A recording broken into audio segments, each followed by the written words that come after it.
I always say be comfortable being uncomfortable. Yes. Like, you got to get out there. It's not always fun, but you just never know who you may meet, who you may be talking to. New season, new energy, realer, raw, more powerful than ever. This season, we're pulling back the curtain on what it truly means to lead with purpose, live with grace, and keep going when life tries to knock you off course. We're diving into the leadership that transforms lives. I'm Kelley Cornish, and this is Life and Leadership Unplugged. Hi, welcome to Life and Leadership Unplugged with Kelley Cornish. Yet another episode. We're so excited. We are the podcast of the T.D. Jakes Foundation, and thank you for joining us. We have another exciting episode in store for you today, so thank you for tuning in. I am excited to really dig into this next interview and this next conversation. I have the pleasure of introducing Alex Ebanks, and I love it. We were talking earlier. She says a lot of people call her Alex Ebanks, and I love that. So Alex Ebanks, Vice President of Communications at Fiserv, and formerly the Vice President of Communications at Essence. Welcome, Alex. Thank you so much, Kelley. I'm so excited to be here. I am so excited to have you here as well. It is a beautiful day, and as I think about our conversation and your background, our audience is in for a treat. So again, welcome. Thank you. So, when I think about your career and I did some homework and just started like following your career, and you were sharing before the podcast these huge names that you've worked for and the spaces you've been in. So you've built a career helping others find their voice. How did you find yours, and what led you into the world of communications and storytelling? Oh, that's a great question. Mm-hmm. I always say that it was family first. I have two amazing parents and family members, but what really prompted my journey was when I started at Spelman College. Okay. And it's the home of Black Girl Magic, and it truly was. It was a school that I had on my list since 8th grade, and I said, when I get, of age to apply for colleges, that's where I'm going. And I got blessed to be able to get accepted. And that's where I truly started to seeing women that looked like me that I wanted to be. Mm-hmm. And it allowed me to start identifying who I wanted to be in the world and how did I want to tell my story, which then led me to the communications field that I've been in ever since.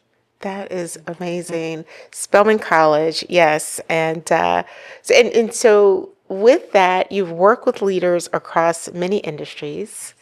So what separates good communication from transformational communication? I think it's the way that you tell your story. We have a lot of people in our industry that they think, okay, it's a copy and paste approach of, I've done this for this brand, or I've done this for this client, and I can just copy and paste it. And it's really about how do you tell that story in unique ways that's unique to that brand, unique to that story. And that's really what generates the headlines and all the great content that we see out in the world, not just what you did for a previous brand, but what's unique to that brand or our client. Being in the world of nonprofit with the T.D. Jakes Foundation, and we're 5 years old. We're the public 501c3 nonprofit organization. So we're charity. We're about helping to transform lives, and we live off of donations. And what's interesting about Chairman Jakes is he'll say all the time, and you've heard and you know this as an expert, they want to see the numbers, but they also want to hear the story, like what's behind the numbers. Yes. What is that human effect? So when you think about that, does that hold true in what you're doing as well? 100%. People want to understand what they're investing in. They want to understand, is there a reason why I should give money to this? And coming from the world of brands, the first thing that we ask is, why should I invest in this?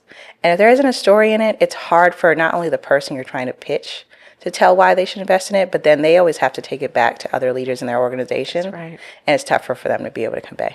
Yeah, it is. I know prior to this role at the T.D. Jakes Foundation, I spent the latter part of my career in corporate as well with some big name banks. And you're right.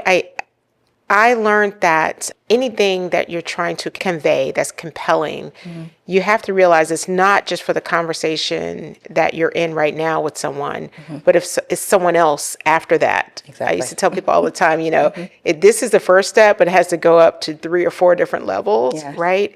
And you have to make sure that story is compelling at all levels. And so when I think about our world and the nonprofit world and the many partners that we have, that has always been like somewhat of a challenge, because you're focused on your outcomes and your impact, and sometimes you forget that it is a human piece behind that. Yes. Right. Yes. Right. And I always tell people, like, make my job easier. Make my What job can easier. you tell me that I can then go take to the next person and the next person and get that yes?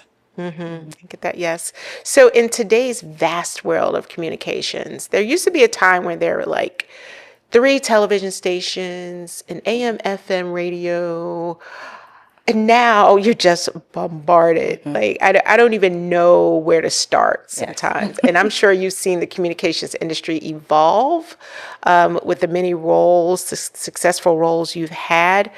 What would you say about today's world of communication? Like, if someone was thinking about, how do I begin to pitch my story?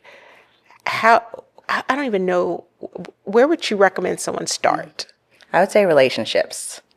Everyone that I have worked with in this world of communications that has expanded over so many years now has been people that I've met even when I was an intern. Back in the day when I was attending at Spelman College, I had 7 internships. 7. People thought I was crazy, but I was like a super intern, and it afforded me very well because I met a lot of people that I still am able to call even to this day. And so I always like to use the quote, people won't remember what you did, but they will remember how you made them feel. And so as I grown up from, even being an intern, growing up in the industry to now as a vice president, having those relationships and having, the demeanor with people that they remember has allowed me to continue to evolve in the spaces that I'm in. You make me think about something as we do work within the foundation with upskilling people and also with kids that are around our STEAM and STEM. We usually try to hit like middle school to high school. You said something, you had 7 internships during your college career. What was the motivation, and what advice would you give to people, especially our young people, or those who are interested in like upskilling? Like, what was the value of those internships? Yes. So another quote, I'm a big quote person. Another quote that I love, I don't know who said it, but it's, don't tell people your dreams, show them. And so one of the reasons why I interned so much in college was I really wanted to, one, gain the experience, in real life experience, actually being a part of those jobs, even though I was still a student, but also being able to actually show what I could do. Right. And in every one of those internships, I was able to take learnings and bring to the next role and the next role. Yes. And that allowed me to then bring those opportunities and what I learned to the job market once I started in that field. Yeah, you had me thinking back to my internships, and I don't know if it was your story, but my story was I know I needed to work and I know I needed the experience. And so I remember one of my very first internships, I had no idea. It was for a local county government. And I had no idea like why I was in this place. I just knew it was an available internship. But to your point, I worked for the assistant county administrator. Yeah. And then after school, it opened so many doors during that time. And then after, I found myself at county council meetings. I found myself in places that even growing up, I never would attend, school board meetings, things like that.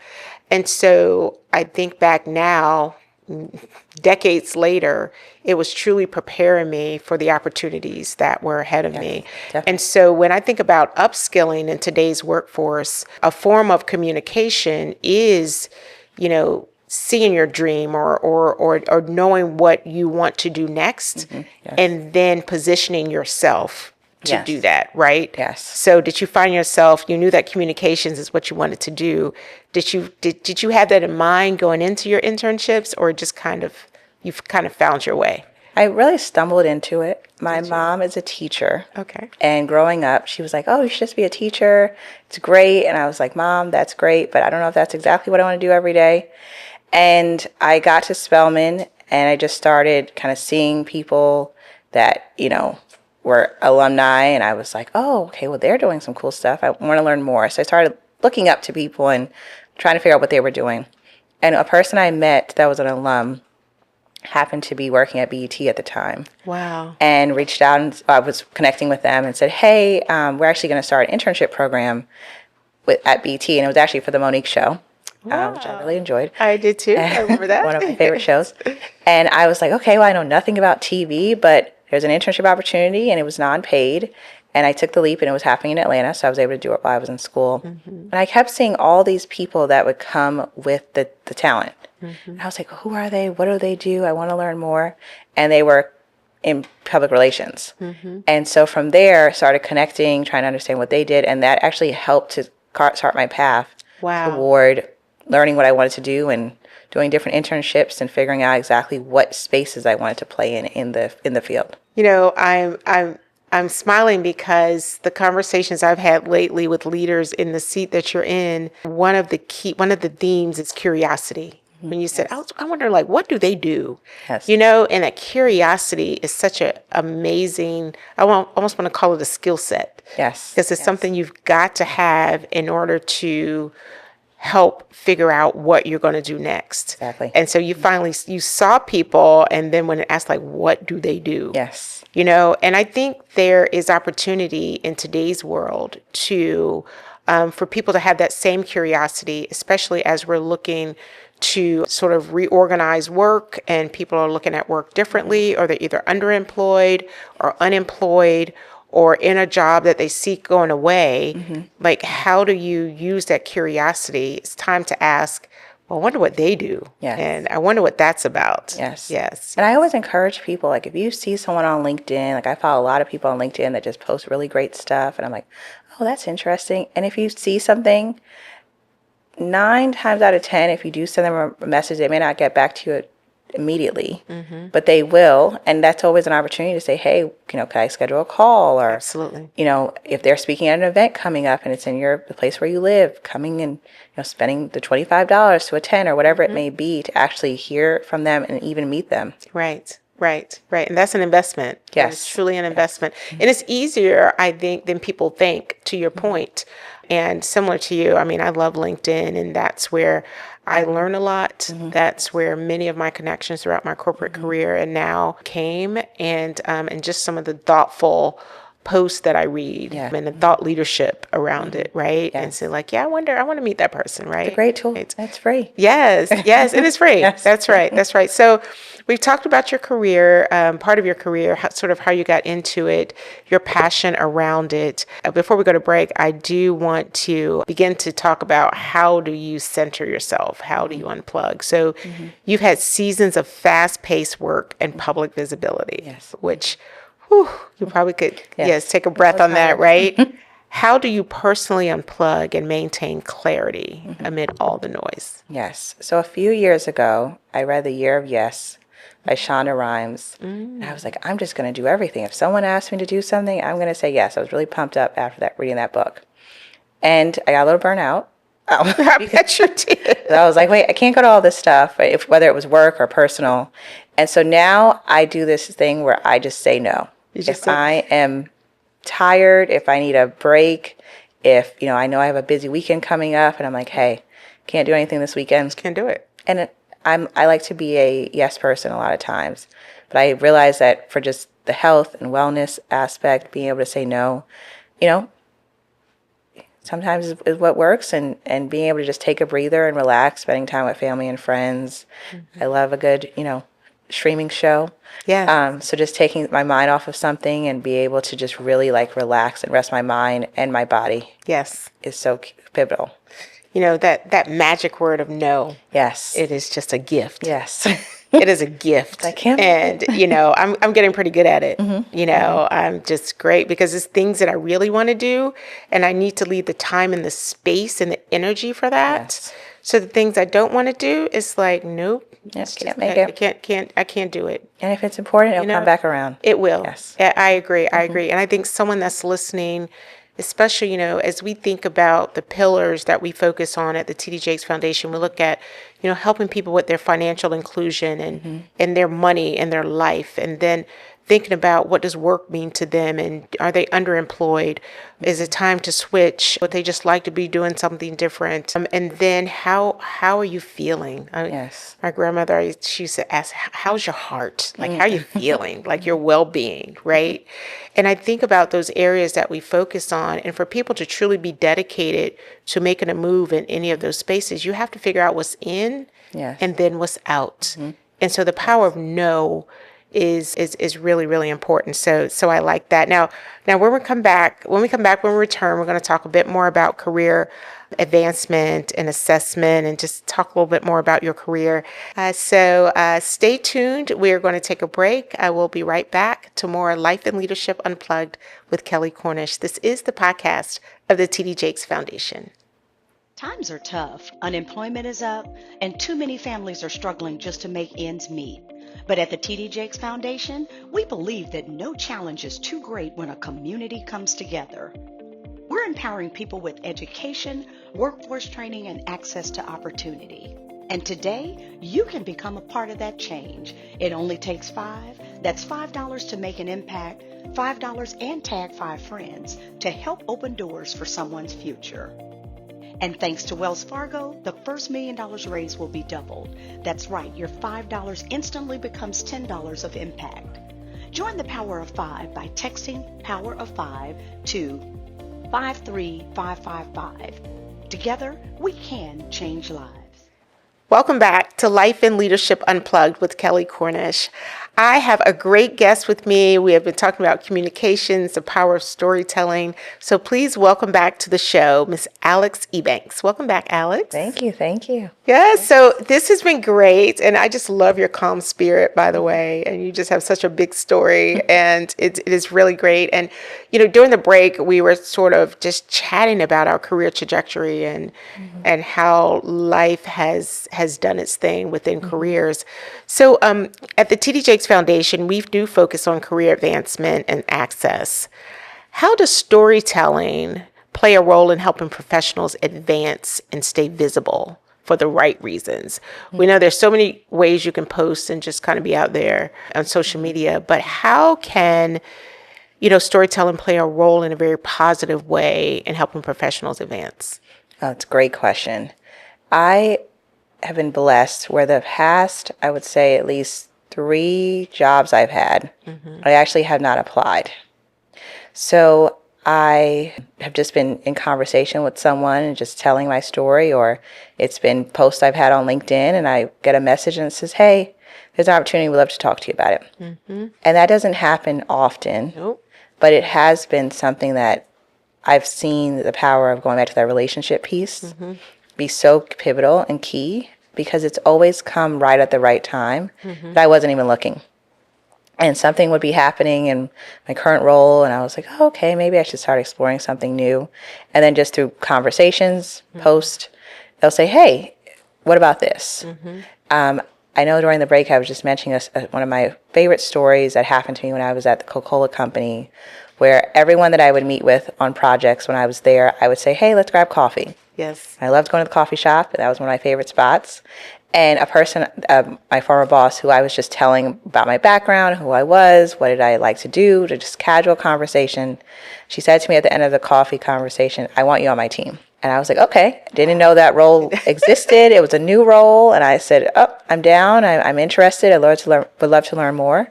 And that really started the trajectory for me in the brand communications side of things, which before I was heavily in entertainment communications. And brand communications was something that opened my eyes and also opened a lot of doors that then led me to my next role when I went to Microsoft. And they wanted someone to start the first ever consumer PR division for Xbox. Wow. Did not know that role was an opportunity. Didn't know that they had never had a consumer PR division before. Right? And that's really what prompted that opportunity for me. So just having those conversations, just telling my own story is what opened the doors and, lit people's eyes up to say, oh, this could be an opportunity for her if she's open and interested. And I'm always down to learn more. I always say I'm never shy from taking a conversation and just learning more about what could be a new opportunity or a new experience. And you bring to mind, I remember there was a season that many people now are in, that I was in, where I wasn't working, and I was going to interview after interview after interview, and this one guy, he just called me out of the blue. He was thinking about changing jobs, and he was like the head of HR for this major hospital. And I'm like, what can I help him with? And I hesitated, but I was like, okay, let me just go have coffee with him. So we went, we had coffee, and had coffee, and he was just talking. And he was actually asking me to give him advice on some things. And I'm sitting here thinking the whole time, like, what kind of advice can I? I'm not working right now. Do you not remember that? But at the end, it goes back to networking, and I sort of unpacked my story with him as well. And it was at the end of that coffee that he says, by the way, I just got a lead about a role that I think you would be absolutely perfect for. Yes. And when I tell you, 3 to 4 weeks later, I was in the role after 2 years of looking and looking and looking. And so that goes back to your networking that you talked about earlier. Yes. And then as I move into the storytelling, it was that experience and me telling the story and getting involved and getting on different platforms and just sort of talking about my career trajectory that and being involved in meeting people in different divisions, like you were saying, of the organization I was in, that opened the next door. Yes. And then that one opened the next door. Yes. And so like you, my past 3 or 4 roles, I didn't apply. They found me. Yes. And I think that goes back to the early days of, as a young person like you, I was just out there, like, trying to figure it out. Yes. And in order to do that, it's so interesting now because so much is done behind a screen, but the way we talk about our success, it happened in person. It was about relationships. It was about being visible. So around this question around, helping people tell their story, a part of it is, and stay visible, you have to get out there. Yes. Would you agree? I always say be comfortable being uncomfortable. Yes. Like, you got to get out there. It's not always fun, but you just never know who you may meet, who you may be talking to. And I also encourage people to talk to people at all levels. A lot of times people think I have to get to the highest ranking person. But someone's executive assistant may actually be the one that opens that door for you, and is also just a great person to connect with. So a lot of my friends will say, when we go to events, like, Alex will stay and talk to the janitor at the end of the night. Yes. Because I also like to talk. But I'm a people person, but I also have to get out there and make myself uncomfortable talking to people that I also don't know. Because you never know what door that may open in general. I'm smiling because I had a role. I was in a director's role in Philadelphia, and the person that I enjoyed talking to the most, coming in every day, was going through security, and it was an older guy who was retired. He would tell me everything I needed to know, especially if I had been off. Yes. He would say, let me tell you what happened on Very floor helpful. 9. Yes. Let me tell you what's happening on 13 when you get up there. Did you know so-and-so?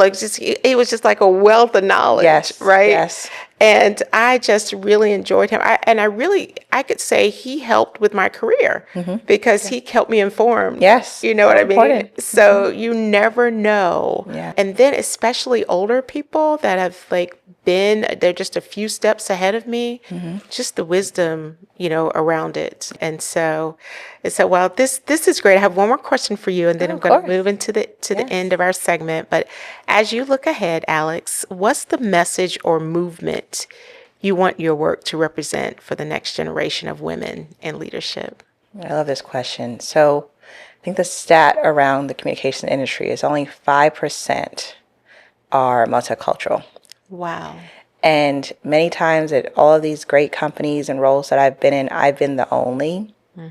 And so I am really passionate on opening doors so that there's more than just me that looks like me, whether it's being a woman, whether it is being a Black woman, but there's just a multitude of us that look different and bring those diverse perspectives to the table, because it's so important.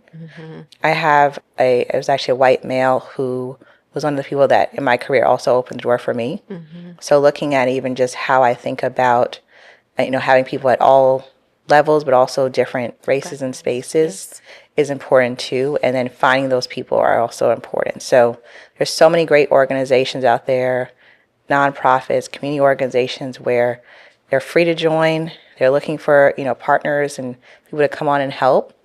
And you just never know who you'll meet and who you'll be able to connect with. And that opportunity may open the door for the next one. And hopefully by the time 5+ years go by, we'll have so many people that look different in those spaces. And even in my hiring, that's a big thing for me is who I'm hiring and who I'm helping open the door for, because it's been done for me many times.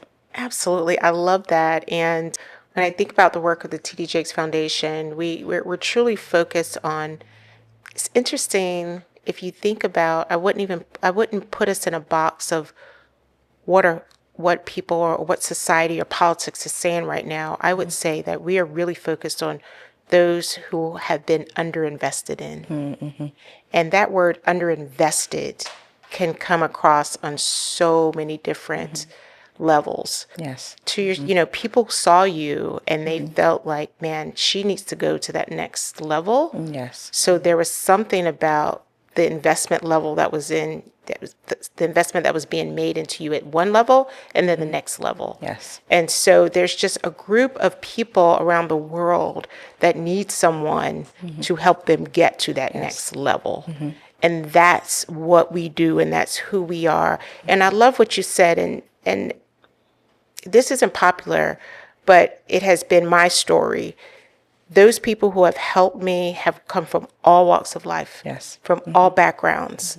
And that's what it takes for an entire community to thrive. Yes. You can't do it on one block with one group. It's going to take all the blocks around you and the ones who are already successful to come back and pull up the next. Like it's something organic that happens. So thank you for that. And I mean, you've had an exemplary career. And I think as people, specifically women and young women, look at you, they are who you were when you walked into that room at BET on the Monique show and said, I wonder who those people are. Yes. Right? And so now you are that person that people are going to look up to. And so we thank you for that. Thank you. Thank you. You're welcome. You're welcome. So I love to close with my hope for you.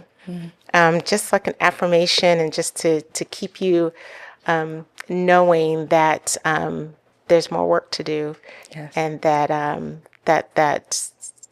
you're the right person for it. So, Alex, my hope for you is that you continue helping leaders use their voices, not just to be heard, but to be felt.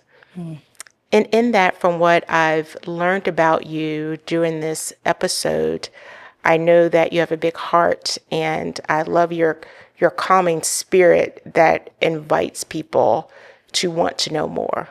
So you have the perfect job around communications.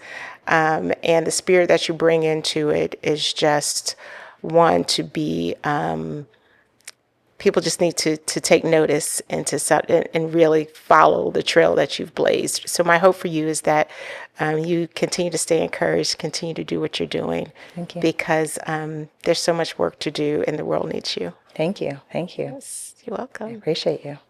So now it's your turn. I would love to hear, and we've just known each other for a short time, but what is your hope for me? My hope for you is to continue to tell the stories that you're telling through this amazing podcast. It has been, from what my views of the past episodes and even talking to you today, this is going to be a game changer for not only just women, but women of color who can see someone that has had a great career that's now pouring into others. And I know this will be on my list for my morning routines when I'm getting ready to start the day. Thank you so much. That means so much. And I receive that and I get chills when I hear that. I will take that and run with it, because I really feel that with people like you, with the team that we have, and the people that are yet to sit in that chair, that there's just still so much work to do. Yes. So we thank you so much. Doing great work. Yes, thank you. Thank you. And everyone, thank you so much for tuning in. We'd like to thank Ms. Alex Ebanks for joining us. And We thank you all for taking the time and staying with us and listening to Life and Leadership Unplugged with Kelley Cornish. We hope that you tune in for the next episode. And remember, we are a podcast of the TD Jakes Foundation and excited about all the work that we do as we strive every day to create a world where every community thrives. Thank you.